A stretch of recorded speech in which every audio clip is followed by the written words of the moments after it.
This is regarding wills and estates, fraud, embezzlement of estate funds, property theft, theft of property rights, bullying, abuse to seniors in particular.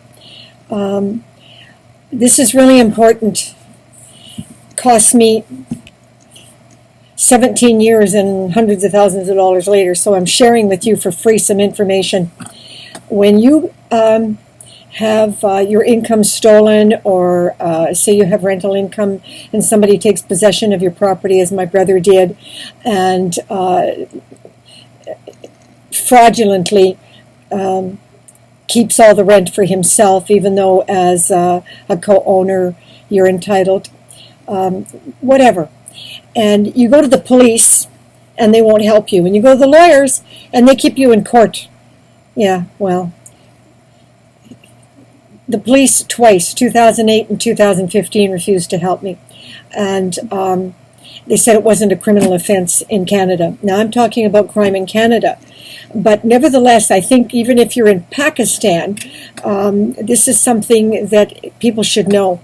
I have a new lawyer, and for my last lawyer cost me $70,000. The one before that, Fran, cost me $15,000, and the one before that, well, he didn't cost me any money. There was nothing he could do. I shouldn't have even been going to him, but that's a whole other issue. You have to be careful when you go to a lawyer. You better make sure there's no conflict of interest. If you're dealing with any kind of problem, you don't want a lawyer who has worked with the person you're accusing. And that was my mother's and my first mistake. And then our second was, well, you got to be a lawyer in this country to understand what your rights are. So that's why I keep sharing all this on YouTube. I know it don't seem to be going very far, but it's really important. What I'm about to tell you can save you hundreds of thousands of dollars, okay? Or maybe millions, who knows? But it costs you nothing, all right? You don't have to go to the police if they won't help you. And you don't have to go to a lawyer either. What you do need is the documents of evidence. Now, in my case, that meant another $1,500 to the top accountant agency in Canada, KPGMG. I have trouble saying their name, but whatever. And Brian Killa. And he got me copies of income tax documents from 2008 to 2015. That's what I was missing, because those documents proved that my brother had committed income tax fraud, claiming my mother got half the rental income when she didn't receive anything from 2008 on. So that's theft of a person's income, okay? There's many ways to steal your money, and that's just one of them. But the police couldn't be bothered helping us to stop it. So this fraud continued right up until we were forced to sell. And if I had known, that's the big if, people, if I had known in 2008, I would have filed in 2008. And I would be sitting in a mansion, in a wealthy, beautiful home, renovated to my allergies, in a lovely mountaintop, preferably in Capriol. Instead, I'm homeless and living with my boyfriend. That's not such a bad thing. I mean, I lost a lot, but he's taking very good care of me, so no issue there. But, you know, I'm living in one room, and everything's piled to the ceiling. And, no, so here's the thing. Get the evidence. And it might cost you $1,000 or $2,000 sometimes to get the evidence, but it's worth it. Get the evidence. That's really important. And because I have the evidence, and Trent Faldine, my $70,000 lawyer, was so negligent, he allowed the statute of limitations to in Canada to pass. So in civil court, which I didn't know until last week, I can't file against my brother for everything he did to us. Because the civil law requires property theft is 6 years, income theft is 2 years, and fraud is 2 years. And that's long since gone. This is year 3. And property theft took place in 2008, so that's long gone. Anyhow, under the criminal statutes, there is no statute of limitations. And that's pretty much in most countries. And I now know that there is a place in Ontario called Criminal Administration Office, Office of the Attorney General. So you go to any courthouse and you ask for that department, and then you ask for application for private information. Now I want to tell you, excuse me, to the Ontario government or the Canadian government, or maybe it's federal, but double. What a stupid name.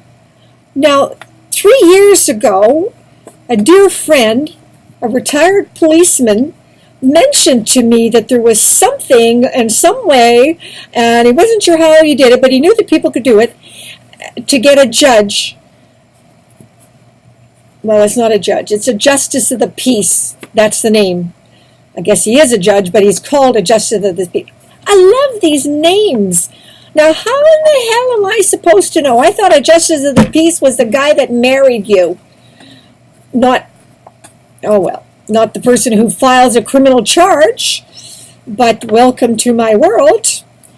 And being severely handicapped with brain damage and Parkinsonism and dyslexia, I want you to know, I would have never figured that out in a million years.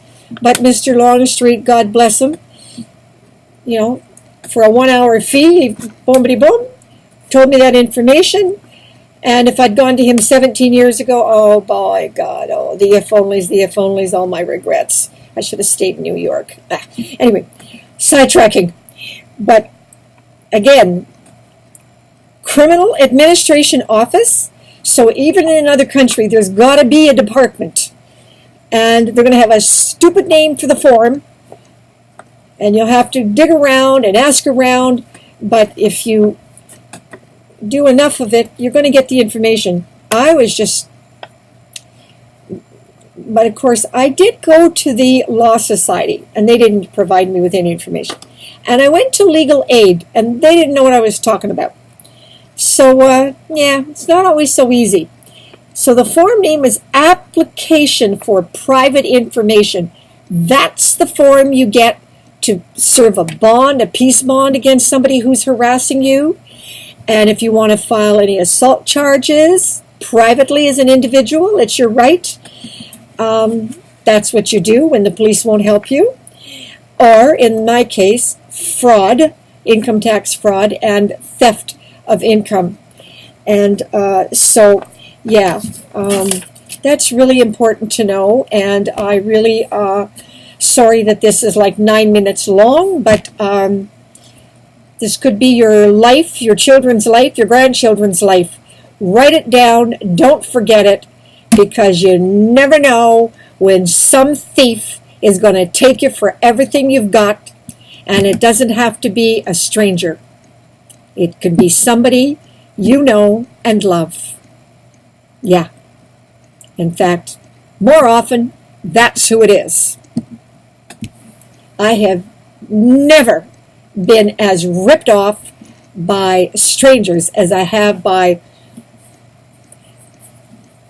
Trent Faldine, the man I loved like my own son, lawyer, creep. And I'm not ever going to get over him. Don't let me. Okay, I can't get sidetracked here. I'm going to start to cry. It's not about the money for me. It's because he sabotaged my case to get secret filing banned, and maybe I could have gotten human rights for Canadians while I lived. It's not going to happen. Okay, people. Please pray for me. That's my last hope and the last door. Yes, that's the last door for me. If he, Justice of the Peace refuses me help, I'm screwed and tattooed. Love this country. No, I'm not proud to be a Canadian, but I'm proud to have survived it. Okay, over and out.